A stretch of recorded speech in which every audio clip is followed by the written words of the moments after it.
බාලදක්ෂයින්ට ඉතා වැදගත් ගැටයක් වන කුස්පට්ටා ගැටය. මේ කොස්පට්ටා ගැටේ තියෙන්නේ රන්තරුව ක්‍රියාකාරකම් පොතේ. අද මම කියලා දෙන්නම් කොහොමද කොස්පට්ටා ගැටය යොදන්නේ කියලා. ලණුවේ අනිත් පැත්ත කොන මෙන්න මේ විදිහට යන්න පුළුවන් විදිහට ක්‍රොස් කරලා අනිත් පැත්තෙන් ගන්න. අරගෙන ඊට පස්සේ මෙන්න මේක අර ගත්ත ලණුවේ මේක ස්ථිර කරනවා. මේකට තමයි කොස්පට්ටා ගැටේ.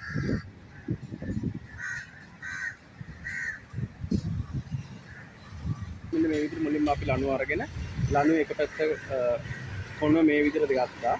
අරගෙන මේක ඊට පස්සේ වටයක් මෙහෙම කරකවනවා. වටයක් කරකවලා ඊට පස්සේ මේ එනකොන මෙන්න මෙතන මේ විදිහට මේ ආකාරයට හිර කරනවා. ඔකට දැන් පේනවා මේ විදිහට අපිට හිර කරන්න පුළුවන්. අපිට යම් කිසි දෙයක් ගහක හරි යම් කිසි දෙයක තදින් එල්ලෙන වගේ දෙයක් මොකක් හරි මුලක් වගේ දෙයක් අපිට එල්ලන්න පුළුවන් නම් අපිට මේ මුලක් වගේ දෙයක් අපිට එල්ලන්න පුළුවන් නම් අපිට මේ විදිහට පාවිච්චි කරන්න පුළුවන් කොස්පට්ටා ගැටය. අපිට මේ ගලවන්න පුළුවන් ලේසියෙම මෙන්න මේ විදිහට අතින් මෙහෙම ඇදලා මෙහෙම ඇදපු ගමන් කොස්පට්ටා ගැටය ගැලවිලා යනවා.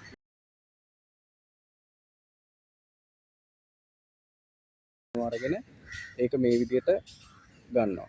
අරගෙන වටයක් මේ පටලවලා ඊට පස්සේ මේක අනිත් පැත්තෙනුත් මේ ලණුව මේ විදිහට ගන්නවා අපි. අරගෙන ඊට පස්සේ මේක මේ විදිහට දාලා කොස්පට්ටා ගැටේ මෙන්න මේ විදිහට තමයි අපි යොදන්නේ. මෙතන තියෙන විශේෂත්වය තමයි අපේ අනිත් පැත්තේ දැන් මේ ලණුවේ අනිත් කොන තියෙනවානේ. අපි දැම්ම පැත්තේ දිග පැත්තේ කොන ගත්තොත් මේක අදින්න මේක තද වෙනවා. සතෙක් වගේ ගැට ගහ ගන්න පුළුවන්. අදින්න ගැටේ එන්න තද වෙනවා මිසක් ලිහෙන්නේ නැහැ. ඒ වගේම තමයි මේක ලියන්නත් හරිම ලේසි. දැන් මේ පැත්තේ මේ ඇද්ද ගමන් කොනෙන් ඇලව ගමන් ලණුව ගැලවිලා එනවා. එතකොට ඔබට පැහැදිලි මේ කොස්පට්ටා ගැටය යම්කිසි ගහකට වගේ දාලා තදින් ගැට ගහ ගන්න අපිට භාවිතා කරන්න පුළුවන්. දැන් මේ පේන්නේ කොස්පට්ටා ගැටය කොහොමද පියවර 5කින් සම්පූර්ණ කරන ආකාරය. දැන් මම පෙන්වන්න හදන්නේ කොස්පට්ටා ගැටය කොහොමද අපි ආකේලාට ක්‍රියාකාරකම කරලා පෙන්නලා ඉවර වෙලා අපේ රන්තරු ක්‍රියාකාරකම් පොතේ මේක කොහොමද නිර්මාණය කරලා එම නියමිත ස්ථානයේ අලවන්නේ කොහොමද කියලා මේ ගැටය මේ ඉවර කරලා ඉවරලා. මුලින්ම අපි ඒකට ටූත් පික් එකක් ගත්තා. ඊට පස්සේ මේ වගේ කෝඩ් නූල් එකක් ගත්තා.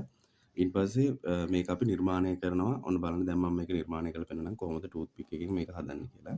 මුලින්ම ටූත් පික් එක මේ වගේ අරගෙන ඊට පස්සේ මේ ලණුව අපේ ගැටලනුව මේ ක්‍රියාකාරකම අපි කලින් කරා. මෙතනදී මේ විදිහට මුලින්ම පළවෙනි ඉරවුම මේ විදිහට තියෙනවා. ඊට පස්සේ මේක මේ විදිහට වටෙන් අරගෙන මෙන්න මේ විදිහට මේ ලණුව හරස් වෙන විදිහට ගන්නවා. ඊට පස්සේ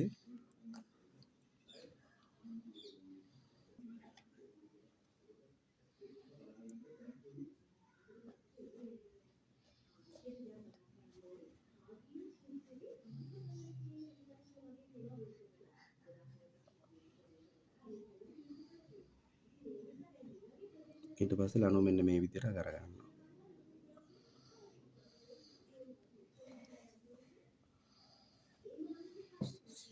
මේක තමයි කොස්පට්ටා ගැටේ. ඉන් පස්සේ මේ තියෙන්නේ අර අපි කලින් හදාගත්ත ගැටය මේ ගහන විදිය අපි ආකේලට පෙන්නලා ඉවර වෙලා ඊට පස්සේ මේ විදියට අපි පොඩි ටූත් පික් එකක් සහ නූලක් ආධාරයෙන් නිර්මාණය කරගෙන ඒ අපේ රන්තරුව ක්‍රියාකාරකම් පොතේ අලවා තියෙනවා. මෙන්න මේ විදිහට අලවා ගන්න පුළුවන්.